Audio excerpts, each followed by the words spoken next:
That's a good one. Dude, He I'm gets hoping tons of receiving yards. I'm hoping Olsen gets healthy. I'm just on the bench He practiced full all week. because I already have Gronk. I just need to unload Olsen for something. There you go. And we're live. Hi, this is a baseball podcast, but we're talking about fantasy football. Durr. They took our jobs. All right, tweet it out. Okay, let me retweet. Did you retweet from SM? Not yet. I can do it if you want. Phew, light show here. Was it from my burp? Yeah. Good.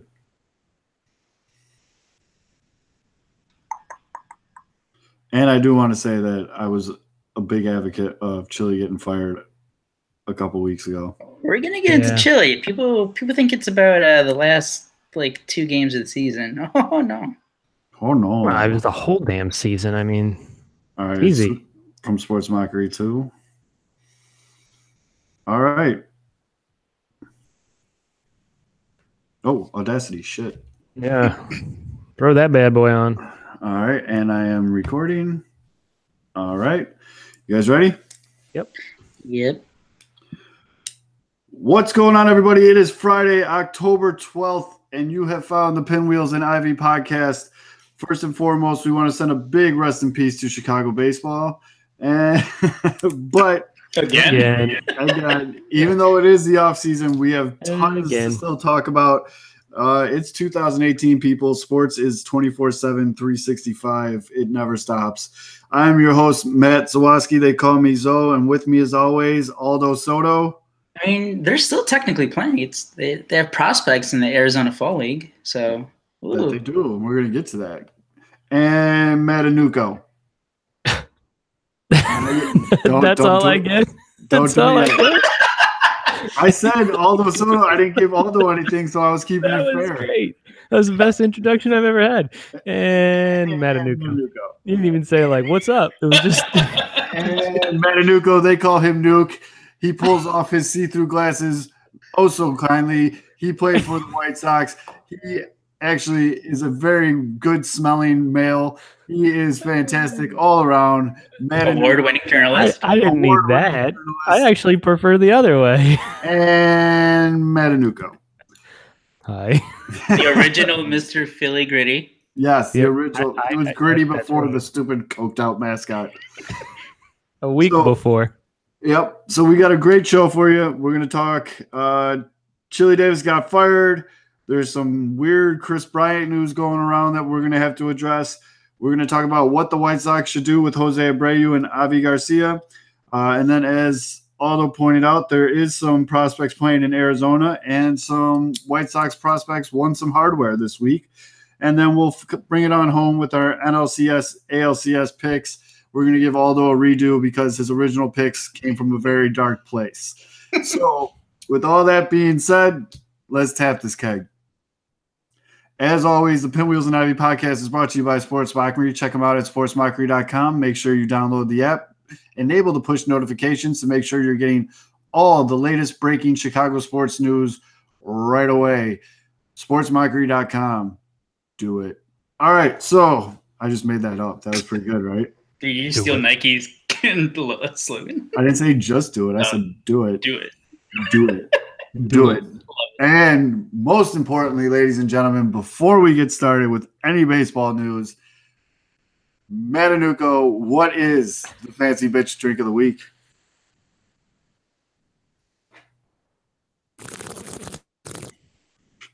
That is delicious. That is another Riesling. This is a Ratzenberger. Troken.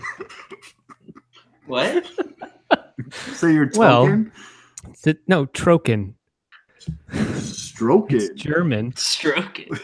It's German, and it has to deal with the dryness of the Riesling. This is the middle of the road. Now, this one, ladies and gentlemen, is much better than last week's Jolly Rancher that we had from the New York Finger Lakes region. This one is German, much better. Ratzenberger. Get some pear notes on the nose. Delicious. All right, that's it. Time out. I can't think. We're gonna have to put a time limit on this one. This is ridiculous. And by the way, anytime you lead it off with that slurpy noise, I just want to start singing "Hits from the Bong" by Cypress Hill because that's exactly how that started. I think Aldo can make that happen. Yeah, you put that in there. Luke, have you had a Japanese wine yet? I think you're going through the Axis powers here. So far, you had the Italian, the German. You're supposed to gotta get Japanese wine. You want American? You against America? Fancy wine drinking boy? That's not American. That's not American. That ain't MAGA. That ain't American. Let's have Kanye on. He'll tell us what MAGA is. Get yourself some natural light. The 70 pack, right? Or what is it? The 77. Yeah, wasn't that a 77 pack? I saw someone tweet out, it said 77 strange pack. Number. They said they should charge $7 for it. Yeah, why 77? Who knows? Who knows? But anyways, let's get into it. As we mentioned, what was it, last week or 2 weeks ago? That was last week. Last week that someone was going to get fired. We brought up the name Chili Davis. It just made sense. Sacrificial lamb. The obvious thing was they didn't score runs. But, and although I'm going to bring you in just a second because I know you want to talk about this, it wasn't just the last 2 games that got Chili fired. So people need to have a little bit broader of a vision when it comes to that. No coach in the history of coaching gets fired for 2 games. Like, not even in the NFL. Right. It wasn't just that, but it lined up where it just made so much sense. Cubs fans were pissed because of how they went out. The obvious thing that stuck out was they scored, 2 runs in 20-something innings. Yep. Like, the wild card game and the playing game. Yeah, so you couldn't blame it on the pitching. You had to blame it on the offense. And right. Who better than fire Joe Madden? Right. So all this lined up perfectly for Chili. And then Dan Bernstein from 670 to Score just came out and said from his source that a lot of the players' exit interviews had very strong language against Chili Davis. Oh, it was bad. They basically said his everything that he taught them or whatever he instructed them messed up their swing. Yeah. And I mean, we saw basically across the board, everyone declined except for Javier Baez. And we all saw Javier Baez bat. He didn't really change anything. He was still swinging at a lot of stuff. He was just hitting the ball really hard a lot more often. Fuck you, Chili. I do it myself. So Aldo, go ahead. I know you were talking about it in the pre-show, so give people a little bit broader of a picture here. Like, I didn't want the whole thing until there was a lot of criticism before the hiring, and I mean, I'm not gonna sit here and be like, oh, Chili should have never been hired because, like, I was like, oh, okay, they thought it was an upgrade. He was available, but there was like hard criticism coming from the Red Sox, like, this guy was with us for 2 years. The second year, the offense went to shit. The power went down. The home runs went down. And that's why they fired him, I think, after 2 years. And we all saw what their offense did this year. And obviously they added J.D. Martinez, so that helps out. A little bit. But for the Cubs, like, the Cubs have been known since this stretch when they have their core up. Since 2015, they hit home runs. They walk. They're not trying to do the whole Kansas City Royals contact, hit singles and singles and singles. They're built on slugging and on base percentage. Right. And I mean, here's the thing. I don't know who to blame because it's not like it was just Joe Maddon's call. I mean, he got his pick. Who do you want? But it was the front office too. I mean, they had to sign off. They knew what Chili Davis teaches, what his hitting philosophy is. And that's just completely what has worked for the Cubs. And what he preaches is hit the ball the other way and make contact. Like, ignore launch angle. And we all know about the whole launch angle revolution where you just want guys hitting the ball in the air. And shout out Polka. There you go. Perfect example. I mean, it works. Yep. You hit home runs, and I mean, that's just the way that offenses work nowadays. You have to hit home runs to win. Yeah, but that was also the identity of the Cubs, though, wasn't it? Yeah, and like so, like I just don't get why. I mean, obviously, thank God that they didn't like stick to it because they saw the problem. The players, obviously, they're like, "Hey, this guy's came in here and completely screwed up everything that we've done before." I mean, and here's the thing: he is like the scapegoat or whatever. But I think no matter what, if the Cubs if the Cubs win the division, if they win that one extra game and don't need the playing game against the Brewers, or even if they win the wild card game against the NLDS, whatever, like by the sound of what the players were saying, like according to Bernstein's sources, like I think Chili Davis was gonna get fired no matter what. I think they win the World Series, Chili still gets fired. Yeah, I think anything short of like them winning the World Series, like even if they get to the World Series, he completely messed up everything that they've done before. And we saw in the second half, they dropped a run. They were averaging like 5.1 runs in the first half. That dropped in the second half to like 4 runs a game. Their on-base percentage was bad. The power – Wilson Contreras hit like 21 home runs last year in 370 at-bats. This year, in nearly 500 at-bats, he had like 10 home runs, I think. He just screwed up all the young hitters. Like, even Almora, a guy like Almora who isn't a power hitter, but like he regressed. Ian Happ hit 24 home runs last year. This year, he had like the softest contact rate. Mm-hmm. Kyle Schwarber's power was still there. I think he ended up with 25 home runs or whatever it is. But there's still a lot of times a year where he looked completely lost. Like his swing just kind of looked weird. Jason Hayward he was good for like a better offensive year. Yeah, he had for 2 or 3 months. He was like, "Hey, Jason Hayward figured it out." In the second half, his OPS was still 658, I think. Like it was just never going to work. Theo mentioned it, and I'm surprised. I guess they were just. I don't know why there was the delay because I think last year they did their coaching changes right away. Maybe I don't remember. Maybe I'm lying, but I was surprised that when he did his end of the year press conference last year, he didn't like announce immediately, "Yeah, we're letting Chili Davis go," because I think he said that he just finished up the exit interviews. But I mean, it was pretty obvious that he was pissed off about how the offense went. Right. He's always preached, "We're going to win games on the offense because we hit home runs, we grind out at bats, and we draw walks." And the Cubs didn't do that this year. They're 22nd in home runs.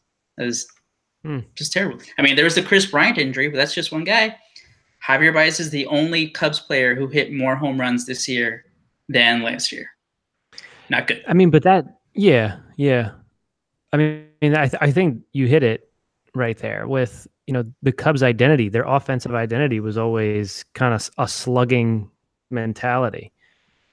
And as far as like grinding out at bats, being disciplined and still being power hitters, sometimes those two don't match up. And Chili Davis's general mantra of, looking to hit the ball the other way, seeing the ball deep, making good contact.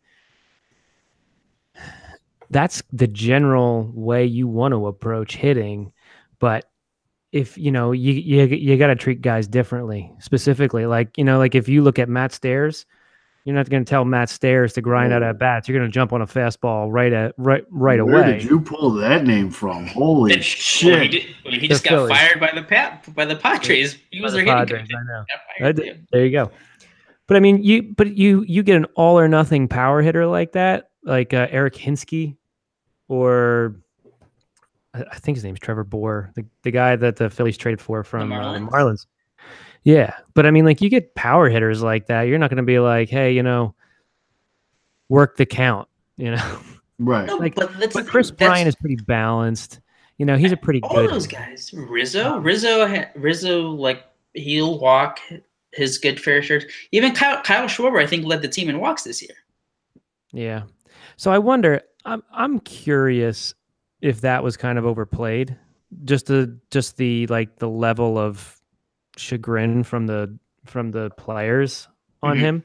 I'm sure they didn't say like, I'm sure there's truth to it that it was like, Chili didn't really help me and I had to kind of fight it most of the year. They said he made them worse. Is that a quote though? Like that's what I'm asking. No, but I mean, it's from a source, so it's a guy telling a guy. You know what I mean? Yeah. Like, and from all of us being around it, sometimes things get whispered down the lane. I'm not saying I don't know. I'm just considering that maybe from the players could have been a little bit overblown. Yeah, here's the second part of that. Go ahead. Dan Bernstein said mentioned on the show last week that some material players told Theo that they felt their swings / approaches had been altered for the worse. Yeah, yeah. Well, I mean, so material players. I mean, your star players, important players, right? True. And so I mean, but anybody comes in and starts to change things from a 2016 approach, from that, there's an adjustment period is all I'm saying. Not defending him because they clearly sucked offensively. And you're right, though. It's not, I even, like in the write-up for the story about him being fired, it's not all on Chili Davis. I mean, these guys have... Right. At some point, they got to go out and compete. Yeah, it's not like they completely forgot everything that they've learned and that has made them good throughout their years. Right. And like something was working in the first half. Their offense looked fine through the All-Star break. I'm glad you brought that up because I did want to say, like, hitting coaches, I get their importance. I understand their role, but at the end of the day, the players got to go out there and swing the damn bat. Right. Right. I mean, like it's like the White Sox. A lot of fans I heard at the end of the year wanted to, crush Todd Steverson, get rid of him. And I was like, oh, he hasn't even really had time to work with anybody, really. And but there's only so much they can do. And the thing with Chili is I don't think I've really ever heard it before where players in their exit interviews are actively said like this guy screwed my swing up. Right. Yeah. And here's the thing, though. That's not common. This is really bad for Chili because this is now 2 years in a row. Right. Exactly. I mean, they're still coming out of Boston too. It's like this guy is like one time's an anomaly, 2 times you suck at your job. Like it's just plain and simple. So, is there? And I know this isn't something like when you're sitting around talking baseball with your buddies. You're not like, damn, I really hope we get him as a hitting coach. But is there some names out there that pop out to you that you would like to see? Or Bryce Harper's dad? Strength and conditioning coach. Like Bryce Harper's dad or Kris Bryant's dad? No. Just I want everyone teach everyone to swing how Kris Bryant's. Well, except for the shoulder thing. See, here's the reality. They all go home and they have their private hitting coaches. Not anything like a swing coach in golf, but they go home and they go to the people that they've been working with for long periods of time. See all that? I'm sorry, I just saw that lightning. That was really cool. Yeah. So, a major league hitting coach's job is more to help hitters get out of slumps than it is to teach them how to hit. Isn't it more listening? Like being an extra ear and like kind of, working through. And it's more like, and let me tell you, from my experiences, I heard when I was drafted, before I got to my assignment, it was like from other players. Yeah, exactly. They would say, no one's going to tell you to do anything for the first 30 days. No hitting coach, pitching coach is going to tell you to do anything differently. And that was kind of a policy that I had heard about that I don't know is official or not, but it kind of played out true that they're not going to tell you something until they give you some time to evaluate you, to see how you work, what your process is in hitting, how you fix things, what your mechanics are like. But it gets to a point where seriously? No. So you're gonna get us fired. We can't broadcast NFL games on our podcast. That's true. That's copyright infringement. and the NFL will come for you. Roger Goodell will come for you. We do have the written consent. And I'm watching Eloy Jimenez. But let me finish. I'll cap this up. It's more, a hitting coach in the major leagues is more about letting a player come to you than it is going out and changing something with hitters. Because hitters, professional hitters should know, like, hey, I can't figure this out. What are you seeing that I'm not seeing? Instead of like trying to put everybody, funnel them into like a particular idea. I mean, I see it all the time. Major league hitters do not have approaches. They don't have good approaches.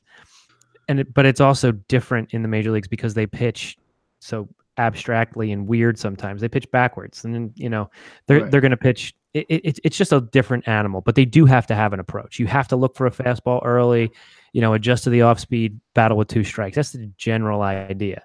But yeah, hitting coaches are not out there like throwing, hitting philosophy packets in front of people and saying, this is what we're going to do all year. And if they are, I think that's wrong. So I don't know. Sounds like that's what Philly's doing. Yeah, maybe. It sounds like a hitting coach is more like a hitting shrink. Yeah. Like you just it can be at times. Yeah, definitely. You listen to a guy, you try to get him out of the yips or whatever. And like, I mean, that's actually probably spot on, because I'm kind of smart. When you're in a slump, sometimes, like there's all these, some people try to work harder. Some people go to, less is more approach, where like you can only do take so many hacks in the cage or off a tee. And then you just got to step away for a little bit. And you need someone to sit there and say, listen, you're good. You got it. It's not your swing. It's look for a fastball early. It's that little thing that can make a difference. Or if it's something you can't feel, it's that guy saying, hey, listen, you're dropping your hands a little bit, or you're getting a little long on the back of the swing. So fair enough. Well, so I don't know who they could go for though. Joe Girardi? Right. It's anyone who believes, like Theo brought it up specifically. We believe in launch angle. What would be Chili was the anti-launch angle hitting coach. Yeah. What would be a sick Theo move? Yep. If they hire a newly retired Joe Mauer to be the hitting coach. Joe Mauer seems like a contact guy. Contact first guy. I think Joe Mauer is a good hitter, coach or a manager in some sort. Like he just looks like one. Like no, all catchers that's the thing. Catchers make the best managers. Yes. David Ross. Oh well, no, there it actually, is. let's just touch on that right now. Let's just go there. I read something else. I don't think he's actually going to get interviewed. So there's rumors going around that the Twins are very much interested in bringing in David Ross as their manager of the future. No, they're interested in interview. It was so weird. Like that's the thing. It was so weirdly worded. It was like they're interested in talking to him about managing. I have no problem with David Ross as a person. It's like they just got his number and they want to call him. I was sick of David Ross, the overexposure. Like the cereal box, the Dancing with the Stars, the radio interviews, the seventh inning stretches, he was everywhere, and I was sick of it. Do I think he'd be a good manager? He's obviously was a fantastic clubhouse guy. Like everybody loved David Ross. Grandpa Rossi, everybody loved David Ross. So he was a catcher, like we just said. Catchers make good managers. Would you be upset? Would the Cubs be upset at hiring Ross as a hitting coach? Is it hitting coach? I think they were there's like a rumors that they're considering him to be a bench coach last year, but he said he didn't want to get back into like the everyday grind of baseball. No, that's interesting to me because I could see him wanting to not just jump into the deep end as a full-fledged manager as his first gig, and see him being like a hitting coach or a bench coach for the Cubs, an organization he's familiar with. He's good with all the players there. He knows Joe Madden really well. And then he kind of like uses it as almost like a paid internship where he's the bench coach, but he learns from Madden. He gets more into the day-to-day stuff and like the stuff off the diamond. Right. And he takes that experience and uses that to catapult into a manager job. That actually makes a lot more sense to me. I think it's the smarter way to go, and like we've said just now, I think we're talking ourselves into it here. David Ross, Cubs hitting coach. You don't have to be. Listen, David Ross, we all know this was not a very good hitter, right? He took Andrew Miller deep though. The first thing you're gonna people forget. David Ross broke. If they make that announcement, everyone's gonna be like, "What? WTF?" No, right? Cubs fans will love it. But if you think about it, he knows the clubhouse. And if we subscribe to your idea of a hitting shrink, though, he's the guy. He knows the clubhouse. He knows the people around there. Those guys look to him as a leader early. Yes. I think it's a great move. Don't you dare touch anybody's mechanics. He wouldn't. But if you just want to flip balls in the cage or help a guy with confidence, he fits into Madden's whole, keep it loose, like. Right. And here's the other thing that I've heard, or that you hear every time a hitting coach gets fired: it doesn't matter who the hitting coach is. Exactly. Right. Exactly. So bring David Ross. David Ross. So we're all on board. Yep. Theo, call us. We got lots of ideas. But that's a great one because I know Theo listens to the show. So Theo, call us. That's when he fired Chili finally. you Right. heard our You heard us hear our talk show. about it. Apparently, So the whole universe listens. Philly Gritty, Theo. yeah, it's kind of a big deal, dude. How do we have all this stuff before? Maybe we have really good sources. Speaking of Theo in the front office, though, let's wrap up the Cubs talk here with really weird day, if you will, on Twitter. Like, so although you're so masterful at painting these pictures, so go ahead and tell the backstory on it. So on Wednesday, our guy, the great 25-minute interview that will never be heard because I forgot to record it, David Kaplan, about that shit. our friend of the show, David Kaplan. Yeah, I mean, he's a nice guy. He is a nice guy. So if you don't know, he's a radio host on ESPN 1000 here and in an Chicago. author and a TV host. Yeah, he's former. Drives a blue Corvette. Used to. Does videos in shower. In the shower. And song. And song too.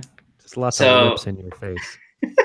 So on his show on Wednesday morning, he talked about how he had this conversation with one of his sources, and he presented it like it was recent stuff. He said that, according to him, this guy said that the Cubs approached Kris Bryant with a contract extension worth, in quote, well north of $200 million. So according to the whispers, the Bryant and his agent, Scott Boras, they declined it. They're like, nah, pass. Hello. Now, the biggest point of contention was that Kaplan said in the whispers that this contract offer was in the last several months. So when you hear that, you automatically think, oh, like, was that around the time that Bryant got hurt, his shoulder injury? That's the key thing to the story, though. That's the key thing. Several in the last several months. So then the very next morning, I think it was like I think basically every Cubs beat reporter came out and was like, this $200 million contract extension is false. Instead of Sharma in The Athletic, he wrote a long piece on Bryant. He mentioned this specifically, and then there's just more stuff on Kris Bryant in the season. But he basically said, yes, there is truth that the Cubs have approached Bryant like in previous off seasons. And as Sharma put it, like, they'd be dumb not to. Like, of course, any proactive front office is going to go to their star player and try to lock them up long term. So like that part is right. And yes, Bryant and his agent, they're like, now, we got a pretty good signing bonus. So we're getting pretty good money in arbitration. We're most likely going to wait this out through free agency. But the $200 million or well north of $200 million contract extension, A, is apparently just completely made up.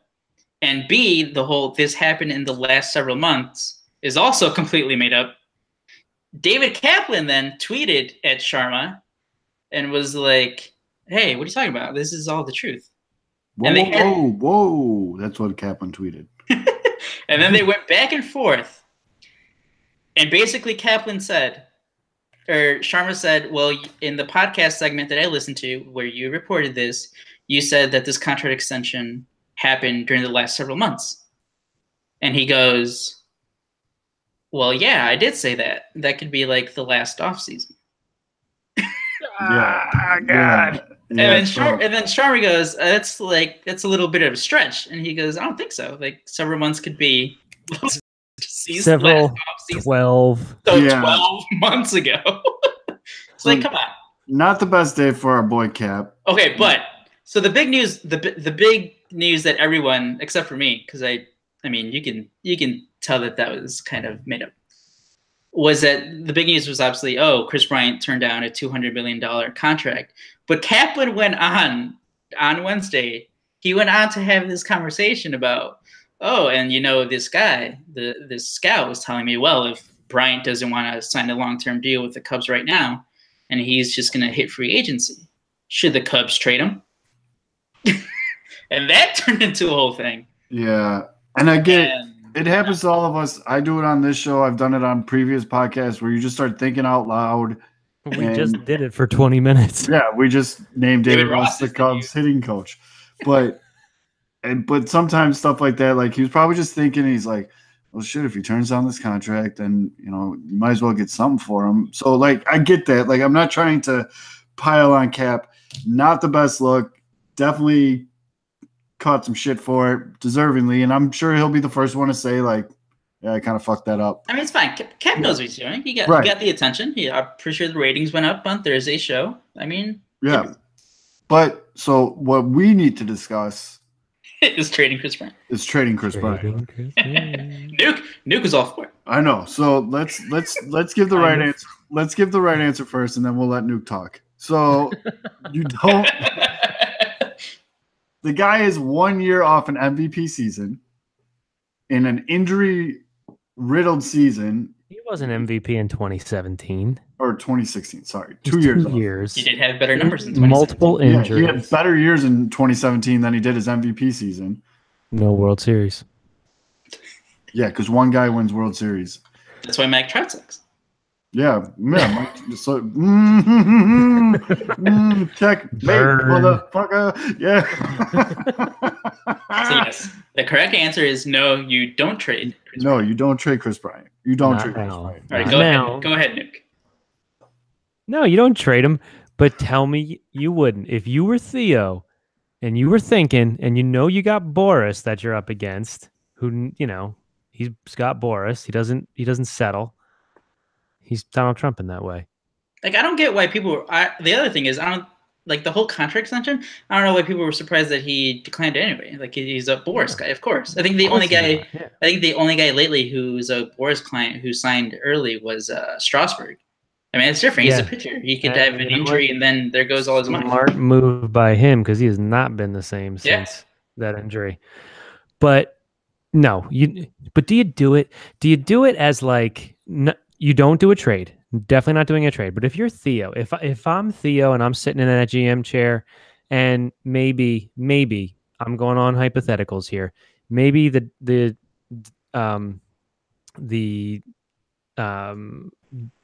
Bryant's camp saying no, we don't even want to talk. Maybe that rubs me a little bit wrong, and I'm like, all right, you know what? I'm just gonna see. You got 3 years of Bryant coming up. I'm just gonna see. And maybe I float that out there somewhere that, I've called about, Kris Bryant. There's one player. What does that do to the player? What does that do to the player? Because Kris Bryant doesn't want to be anything but a Cub, right? He doesn't want to be anything but a Cub. No player likes to be traded. So maybe you do it and then cut it off and end it there. Maybe like a week. Float it out there, see what kind of comes back. These guys do it. They all have burner accounts. We've had that discussion on the show. They're out there watching. Right? I mean, Theo is supposed to be like Jed Hoyer one. Yeah, he's like the ninja Jedi guy that he pulls off moves that are not supposed to be done. But next year, that possibility becomes a little bit more of a reality if they're not willing to negotiate. And then by the last year, if you're not competitive, if the Cubs have fallen off, whether by injury, free agency, whatever, you got to trade him because Boris isn't gonna negotiate. Right. And so not now. No, I'm definitely don't trade him. They're still competitive. You're still really good. You got guys locked up. You still got another year of Hamels, but if things start falling apart in a year or two, it has to be desperately fall apart. Right. Well, what does desperately fall apart? It would be like if the Nationals would have traded Bryce Harper in July. I think they should have. They made a little bit of a run, and then they just completely fell on their face. They could have made a run in They traded away some big pieces. They traded away some. I mean, we had Bob Nightingale on the show in the summer, right around the trade deadline, and I remember asking him. Oh, Bob's had a week too, right? Yeah, Bob's not batting 1,000 this week either. No, but I asked him, and I'm like, his answer was no way the Nationals sell because the NL East is young and they're going to fall apart, which it kind of did, but the Nationals made a small run, but I think they mismanaged that. I think they could have got something for Harper. Because we even had that conversation too, where it's like everybody thinks he sucks this year. He has career numbers and certain things, right? Yeah, I mean, no, it's just, it'd have to be that extreme where the Cubs just because the expectations, like things have to go terribly, terribly wrong the next 2 or 3 years for by 2021, the Cubs are considering trading Kris Bryant.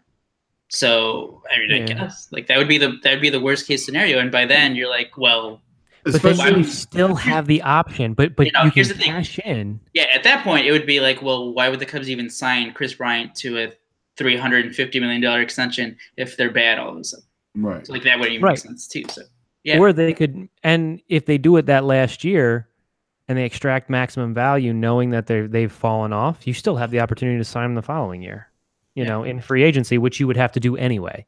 The only thing you did was get a few promising minor leaguers. No, come on. I don't need to talk of the Cubs being bad. Think about that. Come on. Milwaukee. Is Chili Davis going to come back and run? Is Chili Davis going to come back in 2021 to be the hitting coach again? Come on. That NL Central, I know it scares you with St. Louis. No, the Cardinals re-signed Adam Wainwright for another year. I don't know why. Like, thank God, thank you. He's going to be there. That was a very good move. That was a very good move for the Cubs. And I don't care about the Brewers. The Brewers. You guys are going to see. I'm going to be right. I'm going to be on the right side of history here. This is a fluke. Buddy, we're going to give you a redemption pick, but I don't know. I don't see. You don't trade a Kris Bryant. You don't trade Kris Bryant right now. You don't do it. You don't do it. And the scout or Kaplan or the combination of both or whatever he brought up, it was like you trade Kris Bryant for Jacob deGrom. You have deGrom, and then you just sign Machado to replace Bryant, and then you trade Quintana. It was like, come on, come on. Oh, so all those things are going to fall right into line. Yeah. Because we live in this perfect world. That's a lot of money, too. Here's the thing. You can just sign Manny Machado and still keep Kris Bryant. You could do that. That'd be one hell of a left side. Anyway. Exactly. That's why it's like you don't need to trade Kris Bryant to get Manny Machado. I was thinking about this the other day. Can you seriously just think about the Cubs lineup with Machado at short? Yeah, it's sick. I mean, I don't even know. He probably bats 3. That infield alone going Rizzo, Baez, Machado, Bryant. Decent. That's a fucking all-star game. That is an all-star game. You're right. That's ridiculous. Contreras was an all-star this past year. There you go. Literally the entire infield. The entire infield is all-stars. And then, you got Bote. Like a backup or in left field. Yeah, and then Hayward and right. Zobrist is your utility guy. And I want Almora. But then where does Schwarber fit in this deal? Left.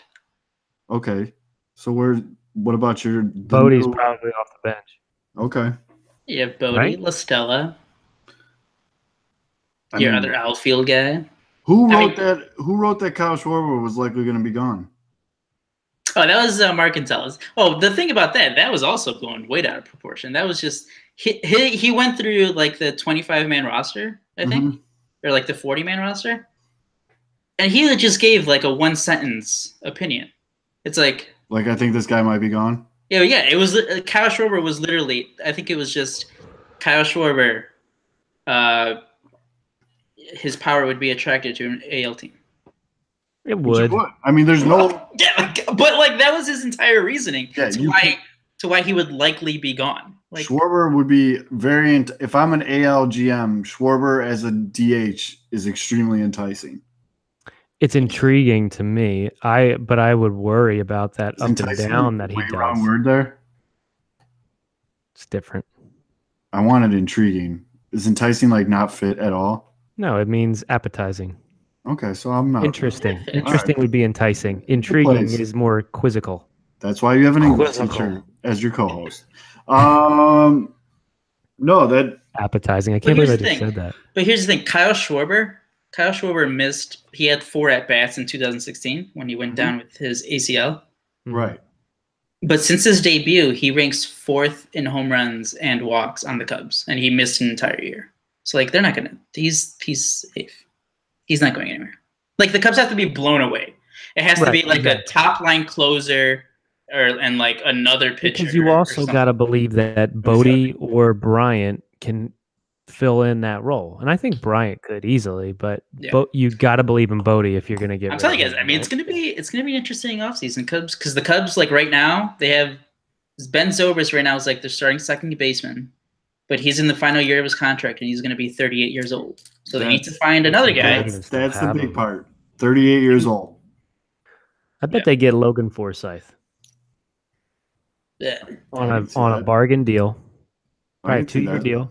He was so good a couple years ago. He was. I remember he I think he probably killed the Cubs in LCS. Everybody did. Yeah. So, speaking of interesting off seasons, I know it's not as glamorous as having an all-star, infield, but the White Sox are actually in a weird spot too, because now you play that interesting game of, do we pull the trigger and start turning this rebuild into the upswing, or do we have another year of the arc part? And it's getting closer to the upswing, but with the free agent class out there now, the blank checkbook that we've heard so much about, I think that none of us believe will happen. No, not at all. But is this the year to make a move? And starting with that is you have two guys in Jose Abreu and Avi Garcia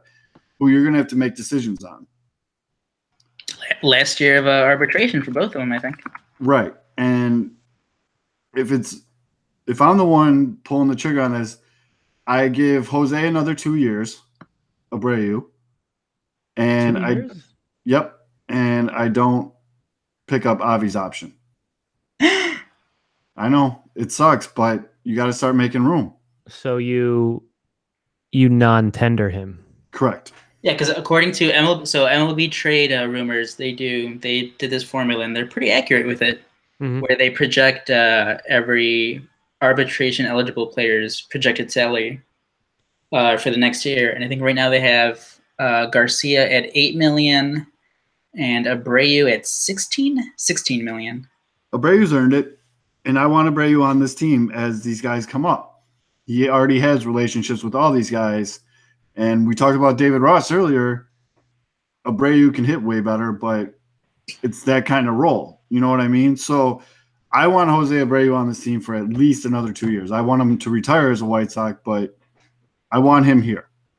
Avi, the injuries and just what's coming up, as you talked about Aaron Rowan saying that the White Sox have the best outfield prospects in baseball. Just there's a lot of stuff coming up. Don't want a logjam there. I think this is the time to move on from Avi. Hey, Zoe, you know what you subconsciously did by non-tendering Avi? Do you know what you did? Made room for Adam Engel? Yes, you did. Damn it, so hard right there too. God damn it! Even know. Like, oh my god, I just did this. Adam Engel guaranteed starting outfielder. Put the statue in center field. At least for the first part of the season, because then hopefully somebody will be up. I think. Well, it depends if they get Bryce Harper or not, right? Well, yeah, that too. God, I can't even hear it. It doesn't make sense. So. No, but the Sox are in a weird spot though, like you said, because the whole Kopech thing, and I know they're going to go after pitching. They're going to go after bargain pitching, if you ask me. And I know that injury kind of set them back, or whatever the expectations were for next year. If those were unrealistic or realistic, whatever. Maybe it was a year early to expect them to be in the playoffs or compete, but whatever. But I mean, the Kopech injury definitely plays something too. You don't really have all your guys yet, so do you? But the thing is, this is a big free agent class. It's not like you're gonna get all these guys available after 2019. Again, right? This Exactly. is a huge free agent class. I'm talking LeBron taking my talents to South Beach free agent class. Right.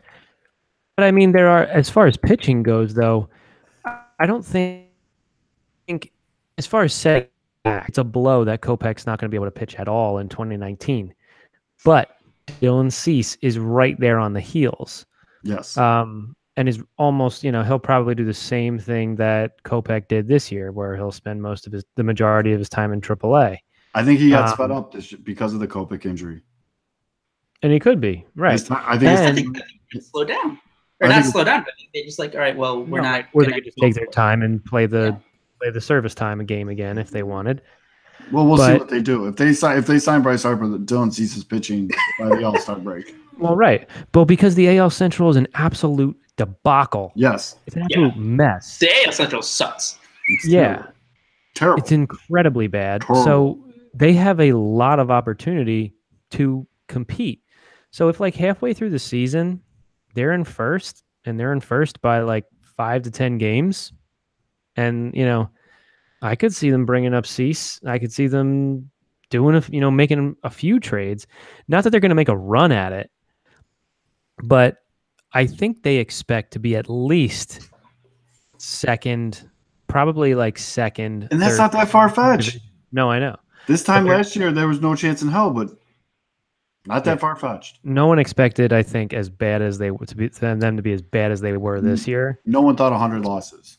No one thought 100 losses. Really, guys? Come on. They didn't have any starting pitching. I didn't think 100 losses. Oh, I thought they did. I mean, well, they didn't start the season with Rodon.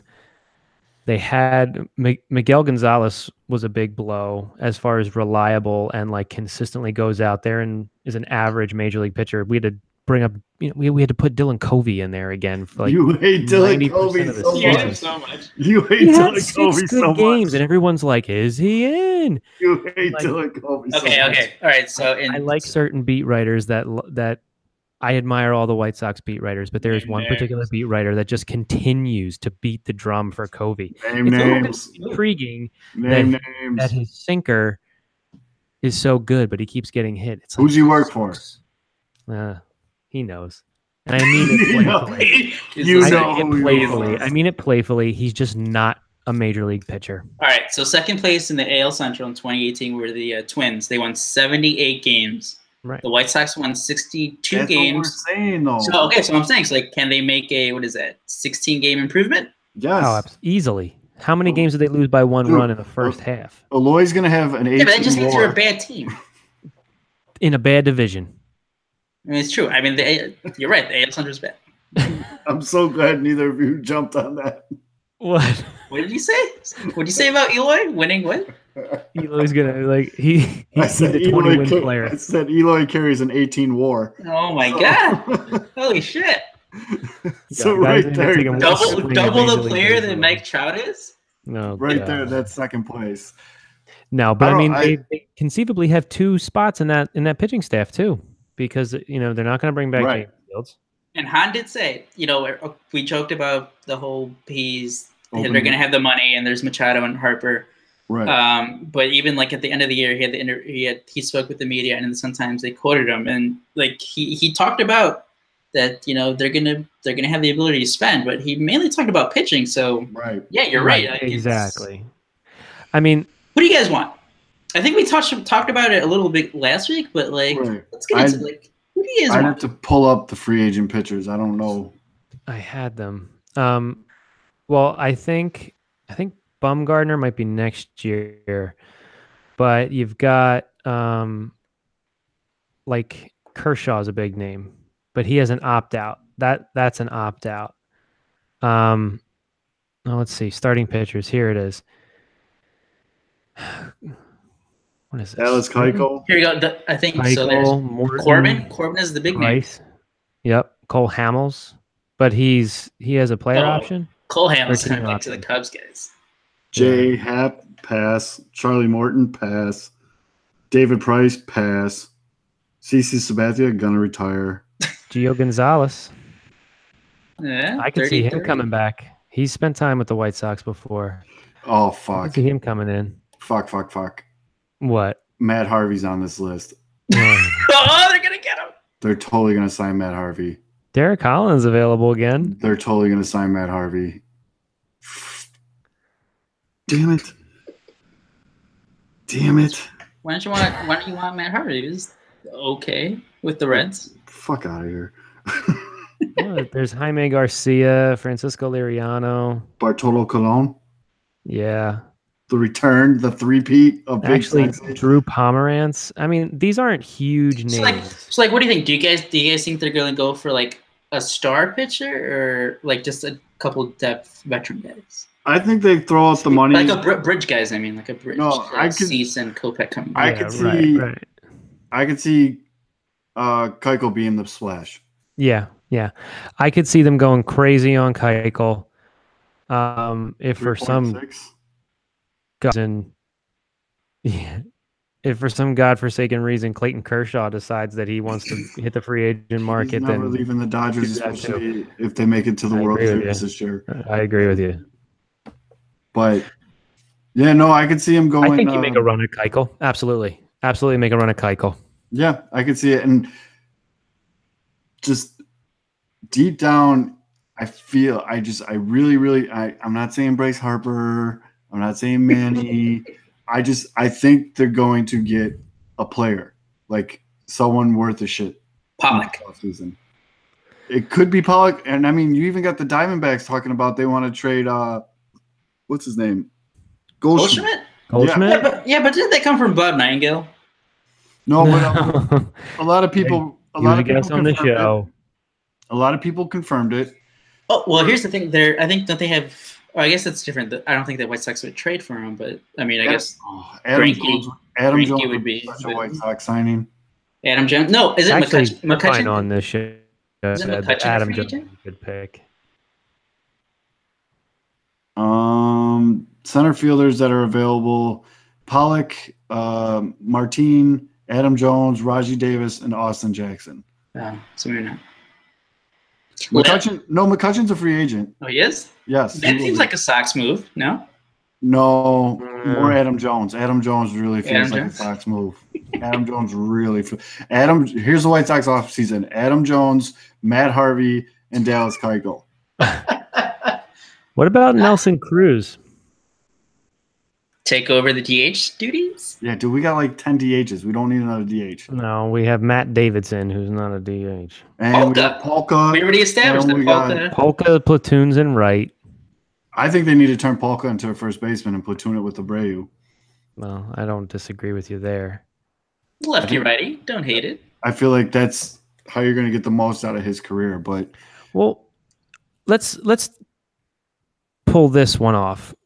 If we're talking about pitching, I agree that, number one, Harper's not going to be a White Sox. No way. I don't think we need him. I don't think we want him. Two, if they go after Machado, I could see them doing it.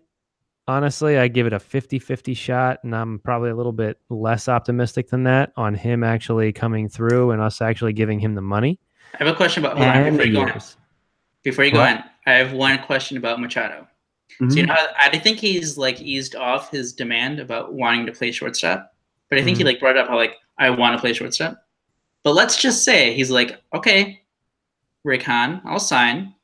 I have to play shortstop. So like, do you move TA? Where does Anderson move to third? Third, center field or center field. I think he talks about maybe moving Moncada to third. Yeah, right. Or move him over to second and put Moncada at third. Moncada definitely has the arm for third base. See, people always think you need an arm for third base. You just gotta be able to block the ball. Shortstop is actually the one you need an arm for. Right, a bigger arm. Yeah, throwing out of the hole. Right. Because third's actually easier on the arm because most of your plays go to your left anyway. Mm-hmm. True. So, but I mean. But he profiles as a third baseman, body wise, makeup, everything. All right. Well, as I look at the clock here, before we wrap this up, let's do some predictions, and then. But before we get to that, shout out and congratulations to Dylan Cease, Eloy Jimenez, and the Chicago Cubs for the White Sox minor league baseball players of the year. That was good. I'm going to tie this one in. Yeah, no. So, Cease won pitcher of the year. Eloy. Oh my God, that's right. Oh, my God. You're congratulations to the Cubs. That has more major league hits than Eloy. So. Yep. That's true. Keep fucking that chicken because it's not going to last long.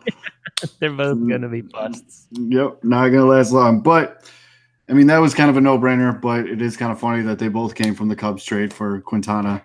So, we got that to look forward to. And now, all right, Nuke, you get 30 seconds to say how perfect your picks were.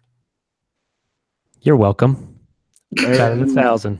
And that was Nuke on how perfect his picks were. So we're in the championship. It wasn't hard. Listen to this guy. So we're in the championship series round in the National League. We have the Dodgers playing against the Brewers. American League, Houston, Boston, 1 seed versus 2 seed on both sides. So if you went chalk like my man Nuke over here, you picked them all. But the main reason we're going to redo our picks here, and don't pick who's going to win the World Series, just we're picking who's going to be in the World Series, is because we want to give Aldo another shot. Because when we did our first round of predictions, he was picking from a very dark place. Very salty. It was right after the Cubs had lost. He just had to deal with me and Nuke smiling into the camera for like 55 minutes. And so, although I will give you first crack at it, I mean, LA, Milwaukee, use your head, not your heart. Did I pick Rockies Indians World Series to spite Major League Baseball? Maybe. But I cannot confirm nor deny. Despite Major League Baseball. Did they both get swept in like very convincing fashion? They did. Possibly. But anyways, the Dodgers off. The thing about the Brewers, like their whole using 20 relievers in a game, it's worked.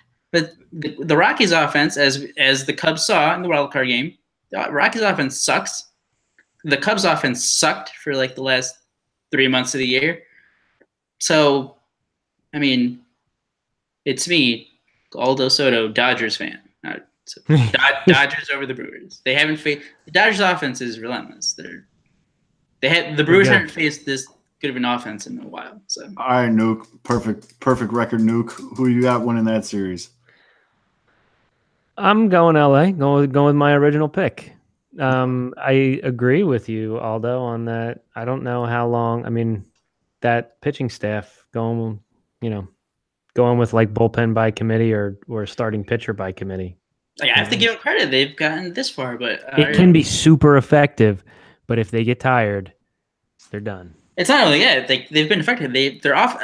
You have to give credit to the Brewers' offense too. They've gotten out to early leads, and that's why you can do the whole just bring in reliever after reliever. Because when you go down, like you're kind of. I also think LA is hot. LA is hot right now. Their offense is feeling. I mean, the Brewers have won 11 in a row. The Brewers, right? The Brewers are on fire, dude. That's true. I was just gonna say. Dude, we haven't checked in on our boy. Cato. Yeah, oh shit! Hold on, Cato. What's Cato? Yeah, hold on. Well, for what it's worth, I'm also going with LA. They just look like a shipwreck house right now, and. So that means the Brewers are going to be in the World Series. Yeah. So if you're gambling out there, you need to bet your next 3 mortgage payments on the Brewers. It's like a sweep. Just no contest. Now, what about the American League, though? The American League. That's a flip a coin. Who knows? I think did the Astros win like 103 games or something? Cato's last tweet was #Hump Day. Remember to take at Uber or at Lyft to any cocktail bar. I believe that's where I met you. Microphone emoji, musical note. Bunch of people get tagged, including the Brewers and the Packers. And then he puts enjoy Wednesday, sunglass emoji, star, fist pound. What? Here's his pictograph, guys. Like hieroglyphics. Here's his last baseball tweet. This is from a day ago. Got to get into character. Yes. I'm pretty sure with the climate of this country, the closed captionings in all caps, person might want to autocorrect at TBS, at Yankees, at Red Sox, at Brewers, at MLB Network, at MLB on Fox, at ESPN. Autocorrect has always been my worst enema.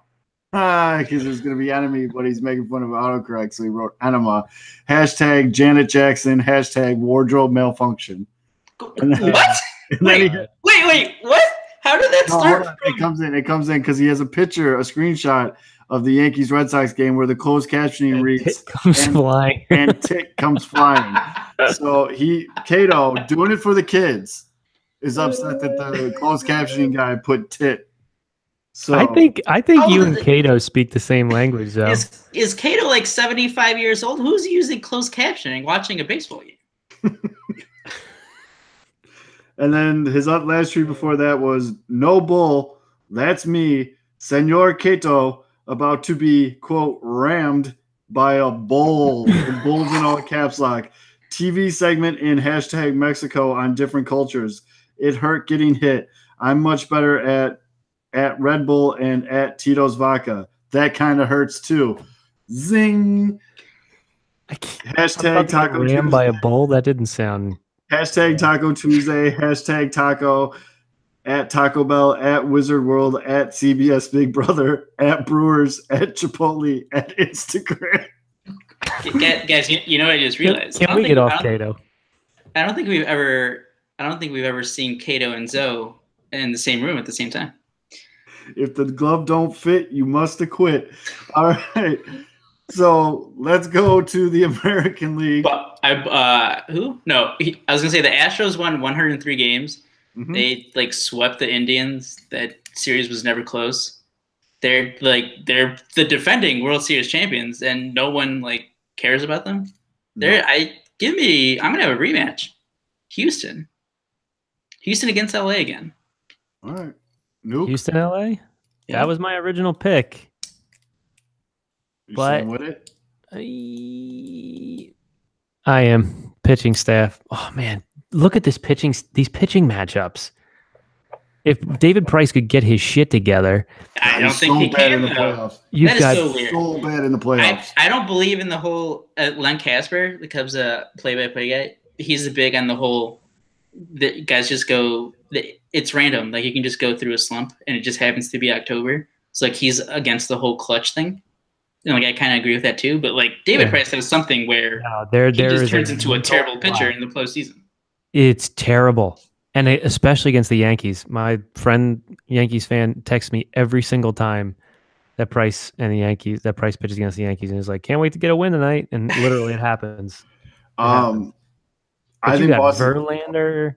That's going to be unreal. Garrett Cole's like, God damn. All right. Well, I'll take Boston because I'm sticking with Boston's an absolute unit. And they don't bunt. Well, And they that's don't the bunt. hard part yet.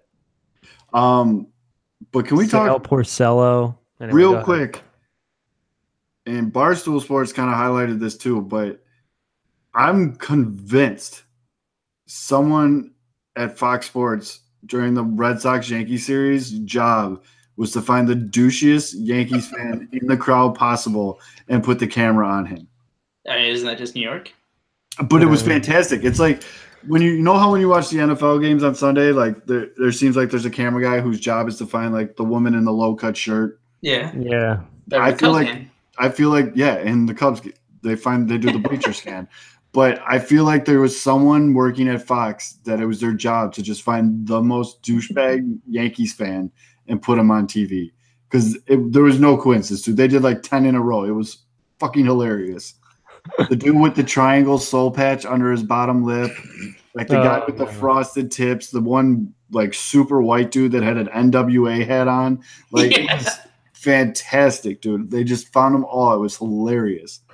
Oh, by the way, I don't go to a lot of baseball games, but is just throwing beers at each other? Is that just a thing that happens? No, the because Yankees apparently Yankees fans are no, that just happens. no, it doesn't. What is this? at Yankee huge games it does fan. happen. Well, that's terrible. Well, not throwing it like the one that got highlighted with the A's fan, that guy targeted the other guy, which is kind of douchey. But if you saw the crowd scan, from the cameras, they do a lot of just throw it up in the air. Somebody threw one at Kimbrel when he was coming in. It barely missed his shoulder. Oh, that's the East Coast, man. We're tough. We're Philly gritty. You guys are gritty. We throw batteries at Santa, Tough. snowballs at refs. Tough. It's super tough throwing a $15 beer at someone. Hey, they used to call Yankee Stadium the Bronx Zoo, and they didn't call that for nothing. No, I get it, but I'm stressing the point that you just paid $15 for that beer. I'm not saying I would do it. My wife would have to be on fire. That beer is going down the gullet. Exactly. I just dropped $15 for a 16-ounce beer. Unless my wife is on fire, that is not getting thrown on someone. No. I will drag this thing. I will stand at the exit for 15 more minutes to finish that beer. There, last year, I went to a Yankees playoff game. I spent $50 on a pretzel, a hot dog, and a beer. Is that Chicago prices too? How much? 50 bucks for a pretzel, a beer, and a hot dog? No. No, dude, that's ridiculous. Yeah, that's like, I mean, if you want like a Polish sausage or something, it's gonna go like, I don't know, 50-50? Well, I mean, like 47 probably, but Right. like you're looking at like 12, like $13, $14 a beer. Are you sure it was beer, not wine? So yeah, it's a good point. I think it was like $8. You were probably drinking like a pretzel. You were drinking a Crispin with some like rosé dipped into it or some shit like that. Definitely wasn't drinking Smirnoff. It was good.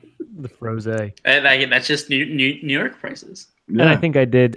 I think it wasn't a hot dog. It was a sausage sandwich. The sausage and peppers. It was probably that was probably $15. So yeah, Do you see how I got the 47? The pretzel though, I don't see how the pretzel costs. Yeah. $8, $70. Well, it was a big one. Like, did you get like artisan cheese flown in from Italy to dip it in or something? Like, how is some that? Truffles. God. I only eat the finest of truffles. Salt Bay on it. All right. So Zoe can't even look. Can't even look. I'm doing a little Salt Bay right now for you. That's some good Salt Bay in there, Nuke. It's good. It's good Salt Bay. So, as always, make sure you're following us on Twitter at PinwheelsIvyPod. DMs are always open. You'll find our individual Twitter handles in the bio as well.